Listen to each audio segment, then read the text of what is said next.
Hey everyone, welcome to the Buffalo Naval Park's YouTube channel.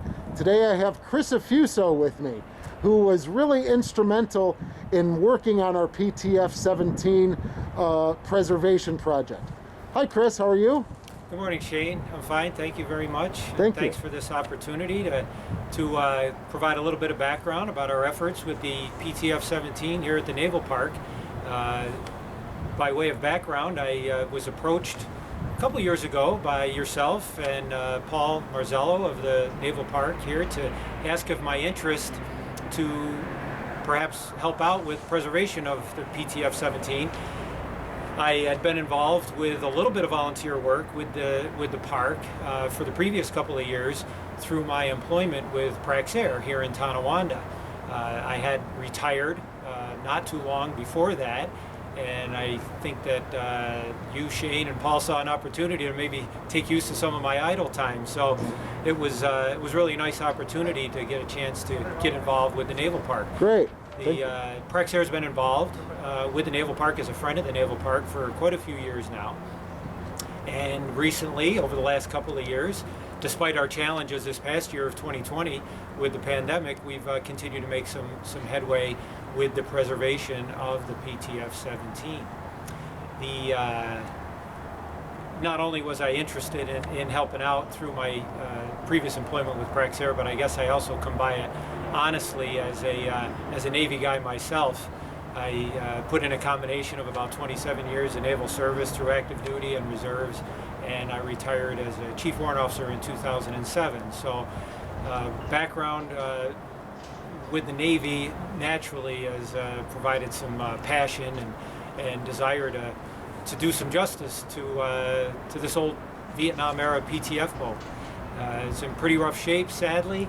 It's been here at the Naval Park inventory since I think about 1979, and has been really an instrumental piece of historic artifact for the community to continue to experience and learn from. But sadly, Mother Nature has taken its toll over those years, so our objective is, although a tall one, even at that, is to perform a preservation project on the PTF-17.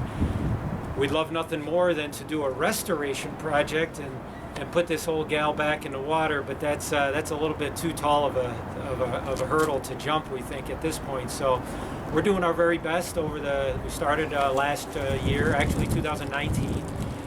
We're going to continue over the next couple of years to implement a thorough preservation effort on the craft. Can you give us a couple of projects that you've already completed and what you're looking to move forward to actually preserve her in the shape that you'd like to see? Sure, of course. The primary focus of our efforts, starting in our first year of work in 2019, continuing through last season, was to shore up the weather tightness of the craft. The main deck had really started to deteriorate a lot from the last 3 or 4 decades of exposure out here in Western New York's weather, and so our priority one was to repair the main deck, get it watertight, including the helm station, the superstructure, if you will, on the main deck. We've removed all of the auxiliary equipment from the main deck to be more conducive to that preservation effort. We've structurally repaired the main deck, both framing as well as plywood sheeting. It is a wooden vessel for those that aren't familiar with it, so it doesn't hold up even quite as well as a ship would, right? A steel or aluminum ship. So that was our first priority, and I'm happy to say that by the end of this past year, 2020, we were able to finish up the main deck, structural repairs, and put a much longer term weatherproof coating solution on the main deck. So we have gotten that far. As we move forward into 2021 and 2022, our efforts are going to shift into the hull. Again, wooden vessel, a lot of deterioration there. We're going to be cleaning that up, making the necessary structural repairs, as well as, of course, new priming and paint job. Can you name some of the people and organizations that you've been involved with and that you've recruited to help in this project? Yeah, sure, of course. And we couldn't do it without them, without the help of many single volunteers, as well as many helpful organizations, suppliers, companies, community-owned contracting companies.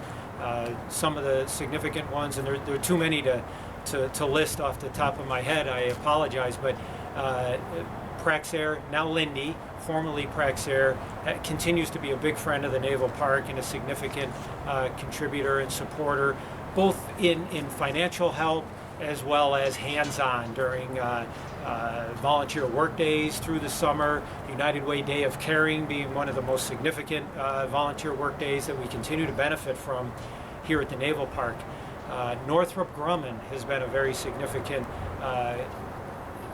contributor to both resources as well as hands-on work as well. Northrop Grumman has a veterans group that's been extremely active and helpful for us here throughout over the past couple of years.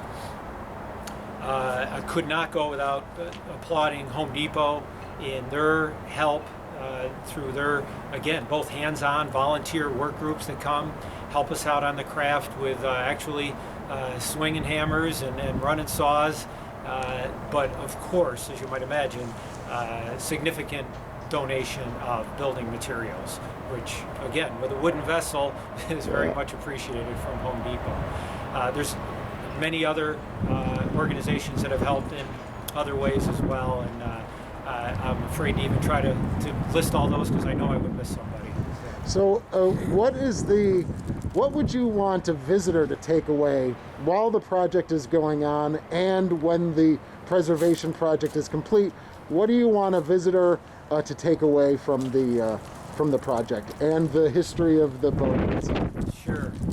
I think what's most important from this, or one of the most important takeaways that we hope visitors to the Naval Park do take away when they leave here, is the fact that although it is a small vessel, it played no small role during the Vietnam era. This is a PT boat. Most people, when they think about PT boats, they think about World War II and the PT-109 and all the torpedo warfare against submarines in World War II.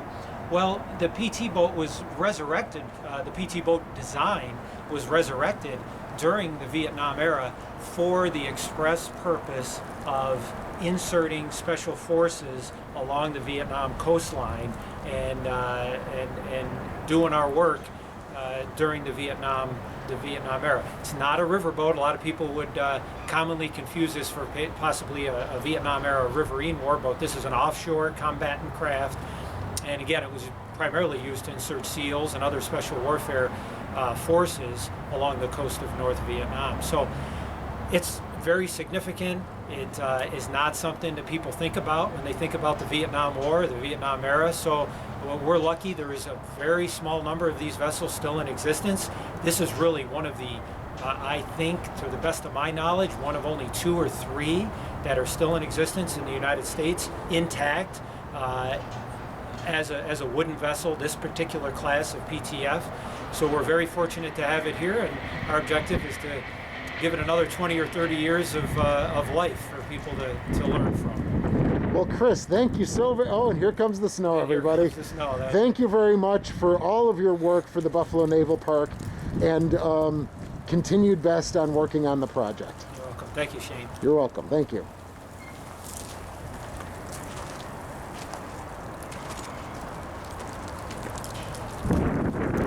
And now, everybody, in the snow, we'll take a little tour